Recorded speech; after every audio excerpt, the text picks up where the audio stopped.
Hey Patriots fans, what is going on? Welcome back to the channel. And today we're diving deep into what's been one of the biggest talking points around New England right now. The state of the Patriots, the offensive line, and most importantly, Drake Maye's leadership moment that's got everyone buzzing. Now, before anyone starts throwing shade or jumping to conclusions about how the Patriots are bad again, let's actually take a step back and look at what's happening on the field, because things aren't nearly as black and white as people are making them out to be. Yeah, we all know the narrative. Every time the Patriots have a rough stretch, people love to pile on, saying it's the same old story. Bad offense, no protection, quarterback getting hit too much. And to be fair, the number of sacks lately has been higher than anyone's comfortable with. But here's the thing, correlation doesn't mean causation. Just because Drake Maye has been getting hit doesn't mean the offensive line has fallen apart or that the whole system is broken. The truth is a lot more nuanced than that, and the way Drake addressed it this week shows exactly why so many people are calling him the future face of this franchise. Drake Maye is on fire this season. The kid is balling out. Every week, he's showing flashes of brilliance that remind fans of why he was drafted so high, why the coaching staff trusts him, and why this rebuild actually has a direction. His accuracy, his arm strength, his poise under pressure, all of that has been on display. But even with all those positives, one thing's been undeniable. He's been sacked a ton. Way too much. You watch the games, and you can't help but notice the hits keep coming. Still, what's more impressive than the numbers is the way he's handled it. Instead of deflecting blame or calling out teammates, Drake stepped up this week and said something every leader should say. He took responsibility. He came out and admitted that a lot of those sacks were on him. Not on the offensive line, not on the play calling, on him. He said flat out that sometimes he's been holding on to the football too long, trying to make something happen, trying to let a play develop, and in the process, he's made it harder for his linemen to protect him. That's accountability, and that's the kind of thing that separates the great quarterbacks from the average ones. When you got a guy like that under center, owning his mistakes, it changes the energy in the locker room. You could see it in his teammates' reactions too. Respect, plain and simple. And honestly, he's not wrong. Anyone who's watched Patriots football this year has seen moments where Drake has just held that ball a split second too long. You love the competitiveness. You love that he's trying to make a play. But the NFL is ruthless when it comes to time in the pocket. You hesitate for a moment, and boom, you're on the turf. He knows that now, and it feels like we're seeing him mature in real time. That kind of self-awareness doesn't come easy, especially for a young quarterback with all the hype in the world around him. But instead of letting the pressure get to him, he's taking it in stride and saying, I can do better. That's huge.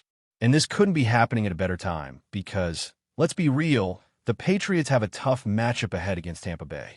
The Buccaneers' defense is no joke. Top 10 in sacks, tons of speed off the edge, and a coordinator who loves to dial up chaos at the line of scrimmage. They're going to test every inch of that offensive line and every decision Drake makes. So, for him to recognize right now that he's got to speed things up, faster reads, quicker releases, better awareness in the pocket, that's exactly the mindset he needs heading into this week. And look, no one's saying the offensive line has been perfect. They haven't.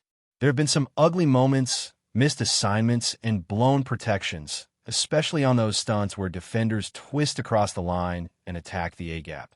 You see a rusher come free, and it's easy to just blame the lineman. But football's never that simple. Protection is a shared responsibility between the quarterback, the line, and even the backs. Sometimes the defense disguises a blitz so well that by the time Drake recognizes it, it's already too late. That's part of the learning curve. But the way Drake addressed the situation showed leadership that goes beyond just playing quarterback. He didn't throw anyone under the bus. He didn't dodge questions. Instead, he defended his teammates, saying he's proud of the job they've been doing picking up blitzes and learning on the fly. You can tell he genuinely believes in those guys. And that's what makes a locker room stronger. When your quarterback stands up for you publicly, it makes you want to fight for him even harder on the next snap. And for all the criticism this offensive line has taken, let's give them some credit. Compared to last year, they've made real progress. There's young talent developing, there's chemistry building, and when you actually watch the tape, you can see them holding their own in plenty of snaps. They're not elite yet, but they're improving.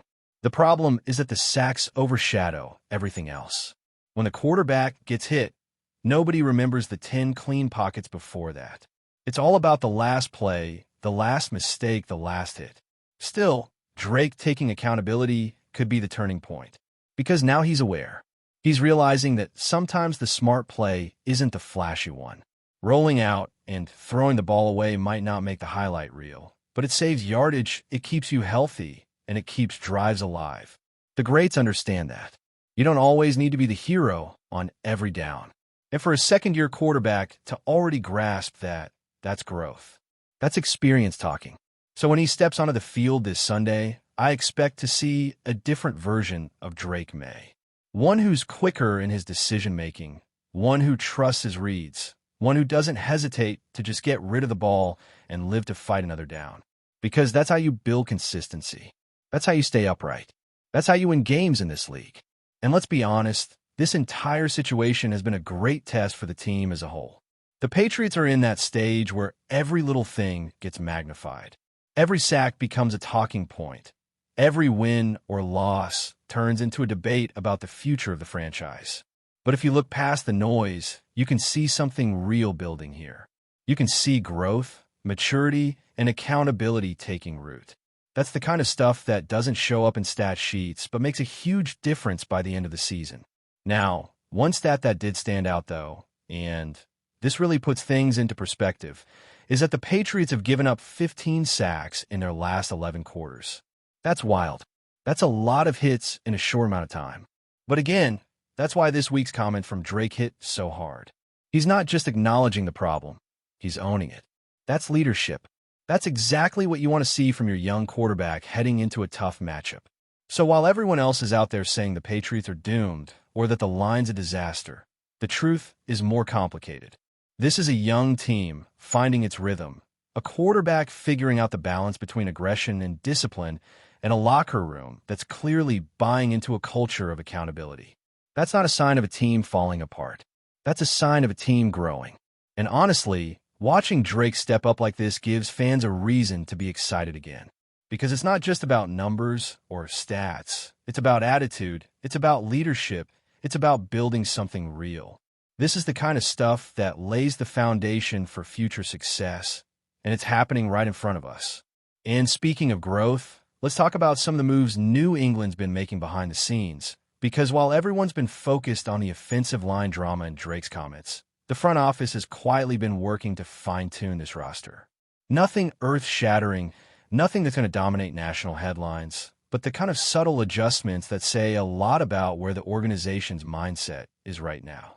This week, one of the more interesting updates came when the Patriots added Brendan Rice, Jerry Rice's son, to the practice squad. Now sure, the name itself turns heads. Anytime you hear Rice in football, it brings a certain weight with it. But beyond the last name, this move isn't about hype or nostalgia. It's about depth development and keeping an eye on potential. Brendan's got good size, solid hands, and while he's still raw, there's something intriguing there. You could tell the coaching staff want to take a closer look, see what he can do within this system, and maybe see if there's a fit down the line. What's refreshing here is that this isn't a desperation move. This isn't the team scrambling to fill holes or chasing a headline. It's more like the Patriots saying, we're comfortable with our roster, but we'll always explore ways to get better. That's the kind of measured approach this franchise was built on. There were people online reacting to the signing like it was a big swing or a joke, but that totally misses the point. This is what smart organizations do. You're constantly evaluating, constantly looking for diamonds in the rough, constantly finding ways to strengthen the bottom half of your roster. Because depth wins games in the long run, especially when injuries start piling up later in the season. And honestly, when you look across the wide receiver room, the Patriots are in a decent spot. Keyshawn Bout's been showing flashes when he's healthy. Demario Douglas continues to be a spark plug, and the chemistry between Drake Maye and these young receivers is only getting stronger. You don't necessarily need to go out and make a blockbuster trade for a big-name wideout when you've got a quarterback who's learning to elevate the guys around him. That's what Drake's doing right now, building trust, building timing, learning what each receiver likes. It's that kind of work that turns good players into reliable ones. There's also been talk about adding an edge rusher, and yeah, that's an area that could use another rotational piece, but again, the front office hasn't panicked. If they're not rushing to make a move, it's probably because they believe in the guys they already have. That's been the theme lately. Confidence in the process. You can feel it from the coaching staff down to the players. There's a sense that they know what they're building toward, even if it doesn't happen overnight. Now, I have to say, hearing stories about Jerry Rice himself kind of puts this signing into perspective. A lot of fans forget that Jerry wasn't just the greatest wide receiver of all time. He was also one of the most grounded and hard-working people the game's ever seen. I actually remember a story someone told about meeting him at a golf tournament. No cameras, no media, just casual conversation. Jerry was humble, kind, curious about people. The kind of guy who treats everyone the same, whether you're a fellow athlete or just someone saying hello. That kind of character clearly runs in the family. So, when you see Brendan Rice get a shot, you can't help but root for him. You want to see what he can do if given the chance. Another thing that's clear is how much Drake's leadership has already impacted this team's identity. When a second-year quarterback steps up and defends his offensive line in public, that ripples through the entire roster. It builds trust. It shows everyone that the guy leading them isn't just there for the glory.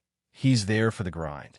And when you've got that kind of presence under center, the ceiling for your team changes completely.